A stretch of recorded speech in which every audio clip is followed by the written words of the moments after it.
This is Ferrari in Monza of 2019. He won in Spa! He wins in Monza! Charles Leclerc is the winner of the 2019 This is Ferrari in Monza of 2020. And Charles Leclerc is out, and for the first time since 1984, neither Ferrari start their home Grand Prix inside the top 10. Pierre Gasly. In 2019, you had glory, and in 2020, you had the worst qualifying performance by Ferrari at their home race in over 35 years, in a season that would go on to be the team's worst in over 40 years. When you go from qualifying pole one year to barely making it in Q2 the next at the same race, then you know that something is wrong. I've had more than a few comments asking to go over the 2020 SF1000 and explain why it was as bad as it was, and a lot of you will already know the answer to this, but to understand why they were so slow in 2020, we need to first understand how they were so fast in 2019. Well, the new for 2019 Ferrari SF90 would show up with an all-new front wing design as well as some other aerodynamic changes that were mandated for that season. It also had a redesigned engine cover to reduce weight and improve aerodynamics, as well as a matte paint job instead of their usual gloss to, again, lose weight. Ferrari would end the 21 race season with 9 pole positions, 3 race wins, and 19 podiums. And all of these wins and almost all of these poles came between the Belgium and the Mexican Grand Prix. What exactly was going on here? Where did this ridiculous straight line speed come from that was delivering these types of qualifying performances that we were seeing? Well, what exactly was going on with Ferrari, more specifically Ferrari's engine in 2019, is shrouded in controversy and secrecy. Controversy because some people argue that what Ferrari were doing was just a clever bending of the rules, no different to what Mercedes was doing with DAS in 2020, and secrecy because at the end of it all we got from the FIA was silence. No explanation. No explanation about what they found in the Ferrari engines, and no explanation about what they did to punish the team. Charles would obviously go on to take his maiden win at Spa in 2019, followed by his spectacular win at Monza. At the next race in Singapore, Sebastian Vettel would take the 3rd win in a row for Ferrari, pole position in all 3 of these races, by the way, followed by Charles getting pole and a podium in Russia, and then a front row lockout and another podium in Japan for Sebastian. These results, compared to how they were for most of the season before this point, were remarkable. Lap record after lap record and absolutely flying down the straights. And this kind of thing doesn't go unnoticed by the other teams who became a little suspect of Ferrari's sudden advantage in 2019. See, Red Bull during this time had a sneaky suspicion that Ferrari were doing something that they shouldn't be. And they had a pretty good idea that they knew what it was. What they thought they were doing was bypassing the fuel flow sensor to be able to run more fuel than what the regulations allowed. But they didn't know that for sure, and they can't just go straight out and accuse Ferrari of cheating. So what they did was they went to the FIA and they asked them, hey, so if we wanted to bypass the fuel flow sensor to run more fuel, would that be against the rules or? And this inquiry by Red Bull would cause the FIA to release a technical directive shortly before the United States Grand Prix, explicitly stating that what Red Bull thought Ferrari were doing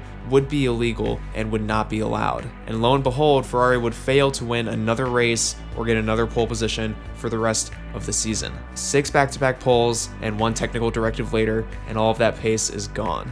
Now let me explain exactly what was going on here. The rules on how much fuel a team is allowed to use are very clear. There is no gray area. And since the introduction of the Turbo V6 in 2014, the FIA has mandated that teams cannot use more than 100 kilograms of fuel during a race. It's pretty simple. And what Ferrari were suspected of doing by other teams, mainly Red Bull, was going over this 100 kilogram of fuel limit. And the prevailing theory of how exactly Ferrari were managing to do this was by aliasing the fuel flow sensor, which would allow Ferrari to run the engine in modes where it could effectively trick the fuel flow sensor into allowing them to run more fuel during, say, a qualifying lap. Now, the fuel flow sensor that was being used at the time measured fuel very, very quickly, somewhere around 2,200 times a second. And even though it seems like it'd be impossible to get around this, it remained possible that there may be techniques that the teams could use to deliver fuel in a way that would make it appear to be flowing slower than it actually was. A way to think about this is to imagine that you're on a highway, and that highway has speed cameras every mile. And you know this, so you go as fast as you want in between the cameras and only slow down to the speed limit when you know you're being watched. And this technique is what Red Bull took to the FIA to see if they would be allowed to do, which led, like I said, to the FIA clarifying that such a technique would not be allowed and would be illegal. So even though we can't be certain, we're pretty sure that this is what Ferrari were doing in 2019 to be able to trick the system, pumping more fuel than what was allowed in the rules whenever the sensor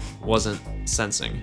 if that makes sense. And it's been estimated that this aliasing technique that Ferrari was using would lead to an effective gain of around 50 horsepower, which is pretty significant. Clever loophole, cheating, who knows and who cares, I'm not a Formula One team. This is what they were doing, and it leads us to 2020. In order to stop Ferrari as well as any other team from being able to use a similar technique to gain the advantage that Ferrari did, the FIA would go on to mandate the use of a second fuel flow sensor in the cars to work in tandem with the first one. The data that it measured would be encrypted and given only to the FIA, and the sensor was also equipped with anti-aliasing technology, which worked by randomizing the time interval between when the sensor was taking its readings, making it impossible to make sure that you're only pumping fuel in between the readings like Ferrari was doing before. And the manufacturer of the fuel flow sensors, Centronics, said that this would make it impossible to bypass the fuel flow limit moving forward. Now, throughout this whole thing, Ferrari would of course claim that their power unit was completely legal and that it operated and ran within the rules and regulations the entire time for the 2019 season.